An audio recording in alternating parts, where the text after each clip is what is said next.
سلامتی کمیٹی کا ان کیمرہ اجلاس تھا جس میں آرمی چیف نے خطاب کیا، سراج الحق نے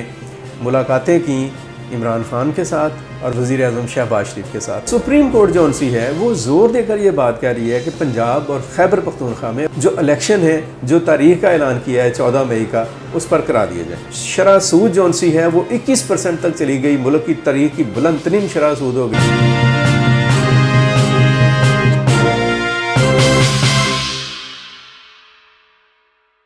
السلام علیکم ویورز، اشرف سیل آفیشیل میں آپ کو خوش آمدید۔ میں آپ کے ساتھ ایک وقفے کے بعد مخاطب ہوں،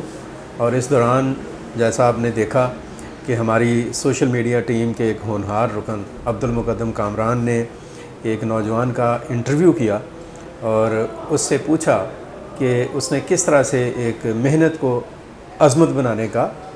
پلان کیا اور اس کو ایگزیکیوٹ کیسے کیا۔ اس دوران ملک کے جو قومی سطح ہے اور سیاسی معاملات ہیں ان میں بہت سارا اتار چڑھاؤ ہوا، بہت سارے معاملات جو سے ہیں وہ ہاٹ ایشوز کے طور پر سامنے آئے اور پھر وہ ڈپ ڈاؤن ہوئے، انہی کے اندر سے ایک نیا مسئلہ سامنے آیا، کہیں پر کوئی امید پیدا ہوئی، کہیں پہ کوئی ناامیدی پیدا ہوئی۔ لیکن یہ جو ساری چیزیں ہوتی رہیں، ان میں نمایاں طور پر ایک تو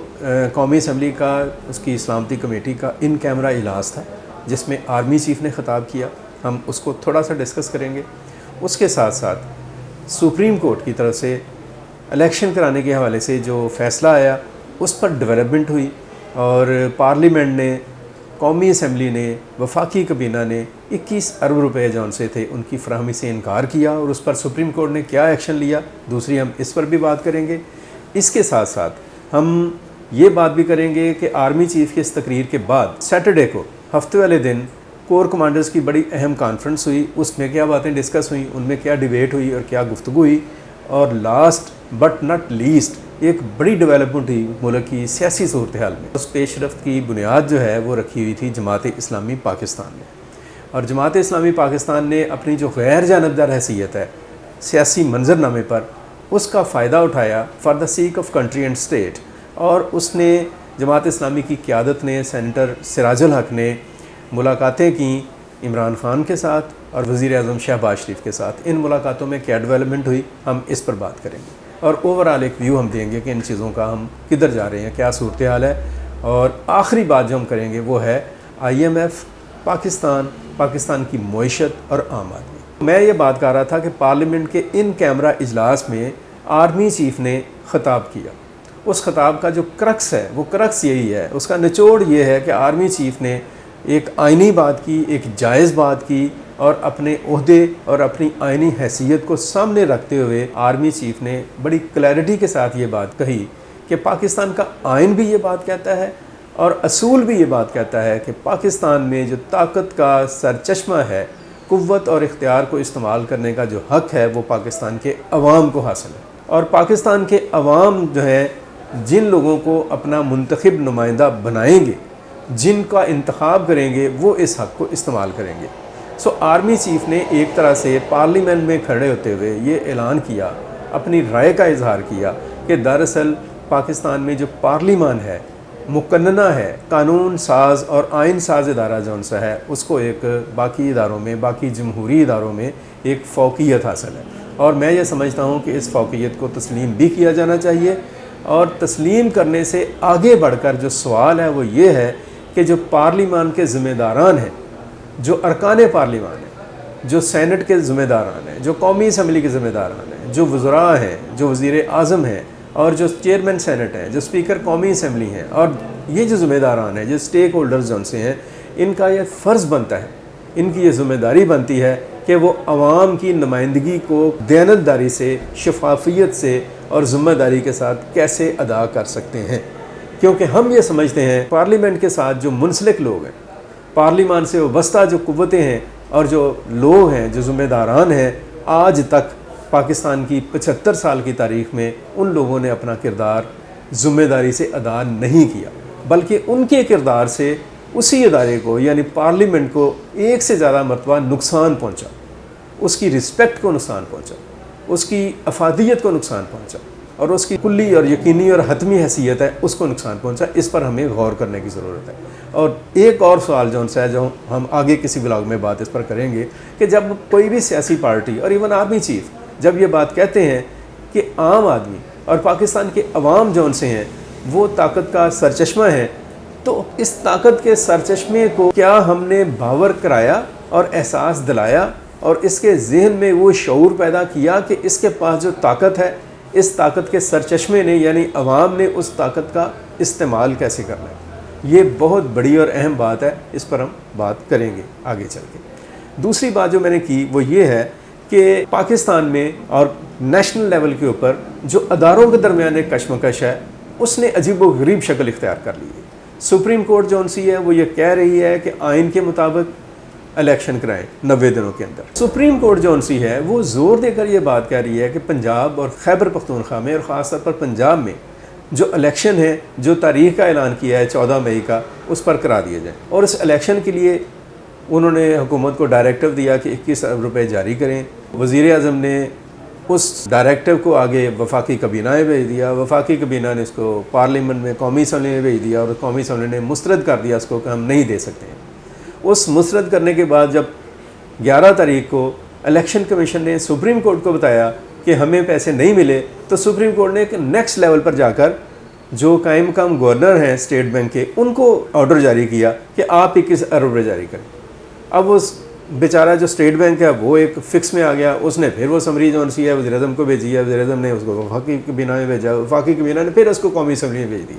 یعنی یہ ایک سرکل ہے، ایک دائرہ ہے، ایک دائرے کی گردش ہے، اور اس کے اندر ایک دوڑ لگی ہوئی ہے، آگے پیچھے بھاگ رہے ہیں ادارے، پارلیمنٹ، وزیر اعظم ہاؤس، وفاقی کابینہ، قومی اسمبلی اور ملک کی اعلیٰ ترین جون سی عدالت ہے۔ اور اس کے اوپر ہوا یہ ہے کہ اعلیٰ ترین عدالت کے جو 8 ججز ہیں سپریم کورٹ کے چیف جسٹس سمیت، ان کے خلاف حکومت نے ریفرنس جاری کر دی سپریم جوڈیشل کونسل میں۔ یہ عجیب ایک بے یقینی کی صورتحال ہے، عجیب ایک پریشان کن صورتحال ہے۔ اور جیسے میں نے آپ کو بتایا کہ اس کے ساتھ ساتھ جو دفاعی ادارے ہیں وہ اپنی جگہ پر پریشان ہیں۔ سیٹرڈے کو ہفتے والے دن، یہ جو پچھلا ہفتہ ختم ہوا، کور کمانڈرز کی بڑی اہم کانفرنس ہوئی۔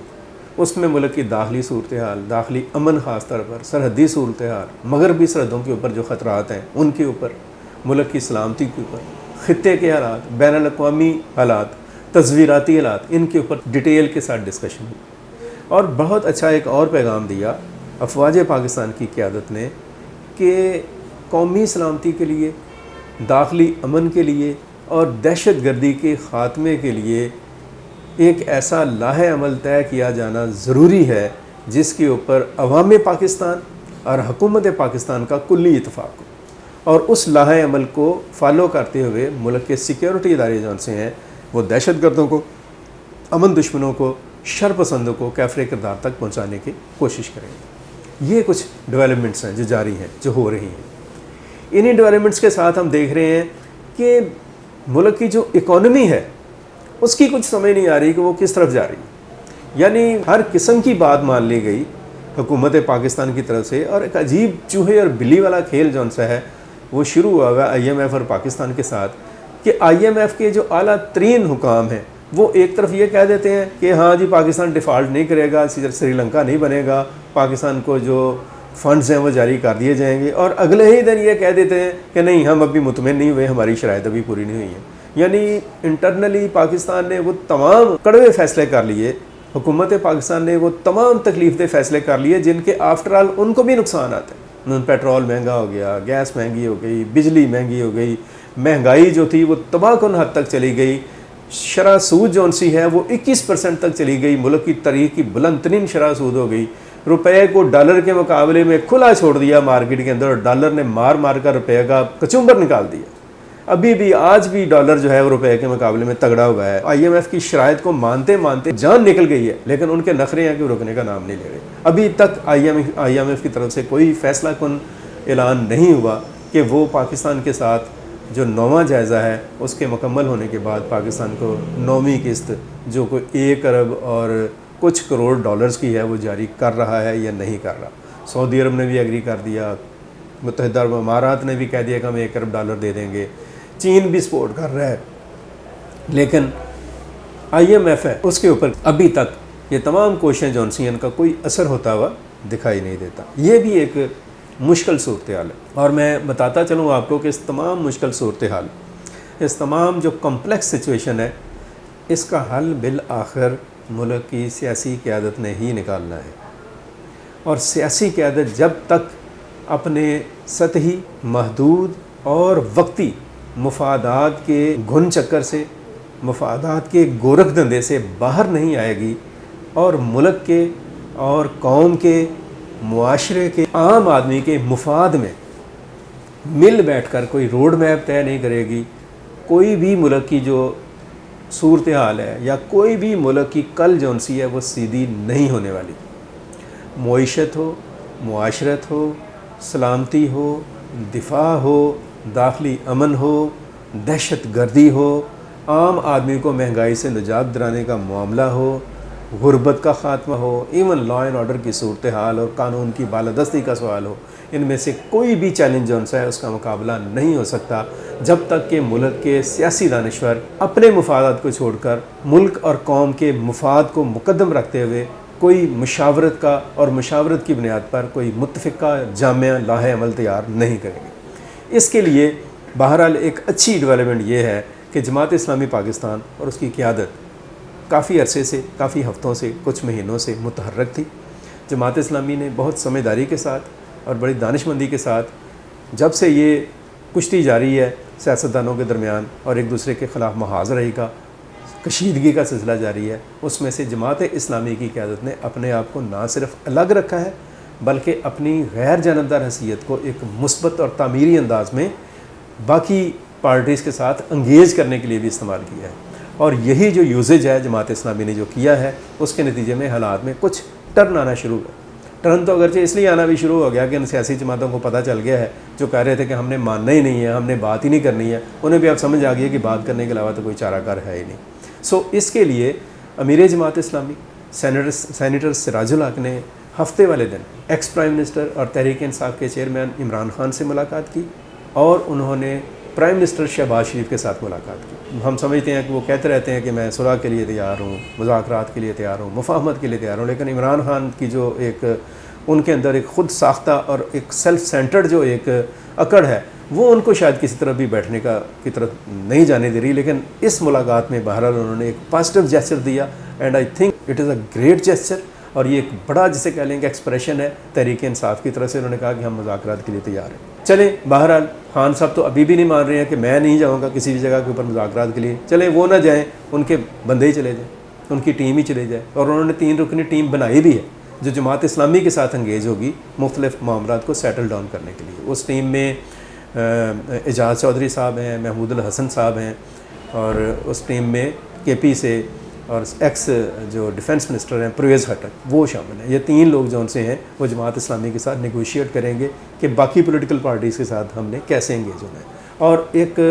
جاتے جاتے آپ کو خبر دیتا چلوں، خبر تو بہت عام ہے کہ جماعت اسلامی نے عید کے بعد اے پی سی بنانے کا اعلان کیا ہے۔ یہ اے پی سی اصولی طور پر شہباز شریف صاحب کو بلانی چاہیے تھی، یا پھر ہمت کرتے اور بڑے لیڈر ہونے کا اپنے آپ کو پروو کرتے عمران خان، ان کو بلانے نہیں چاہیے تھی۔ ہم نے پہلے بھی ایک مرتبہ یہ کہا تھا کہ خان صاحب اعلان کر دیں کہ وہ میثاق معیشت کے لیے اے پی سی کا میں اعلان کرتا ہوں، لیکن انہوں نے ایسا نہیں کیا۔ بہرحال پولیٹیکل ایشوز کو سیٹل ڈاؤن کرنے کے لیے جماعت اسلامی کی قیادت نے عید کے بعد آل پارٹیز کانفرنس بنانے کا فیصلہ کیا، اعلان کیا ہے۔ وہ سب کو دعوت دیں گے، اور ہماری خواہش تو یہ ہے کہ اس اے پی سی میں جتنی بھی پولیٹیکل پارٹیز ہیں، تحریک انصاف، مسلم لیگ نون، پاکستان پیپلز پارٹی، جمعیت Ulema Islam, M Q M, اے این پی اور باقی جو پولیٹیکل پارٹیز ہیں، ان سب سیاسی جماعتوں کے جو سربراہان ہیں اور ان سربراہان کے ساتھ جو ان کے اعلیٰ سطح کے جو لیڈرز ہیں ان کو شامل ہونا چاہیے۔ میں تو یہ بھی کہتا ہوں کہ اس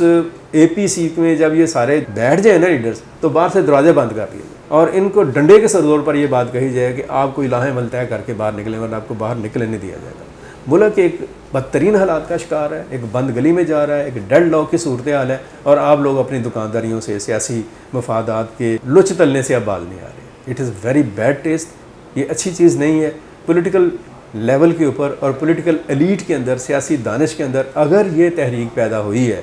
اور جماعت اسلامی نے ایک انیشیٹو لیا ہے، تو تمام سیاسی جماعتوں کو اپنے قد کاٹ اور اپنی انائیں ایک طرف رکھ کر جماعت اسلامی کی اس کوشش کو انڈورس کرنا چاہیے، اس کو سپورٹ کرنا چاہیے، تاکہ ملک، قوم، معاشرہ، عوام، عام آدمی اس بدترین حالات کے جو ایک ڈیڈ لاک میں آ کے پھنسا ہوا ہے، شکنجے میں پھنسا ہوا ہے، اس سے باہر نکلنے کا راستہ جو ہے اس کو مل سکے۔ آج تک کے لیے اتنا ہی۔ مجھے اور میری سوشل میڈیا ٹیم عبد المقدم کامران اور ہاشم ظہیر کو دیجیے اجازت۔ اپنا بہت سارا خیال رکھیں، اپنے گرد و نواح کا خیال رکھیں، پاکستان کے بارے میں سوچیں، پاکستان کے لیے کچھ اچھا کرنے کی کوشش کرتے رہیں۔ اللہ حافظ۔ پاکستان زندہ باد۔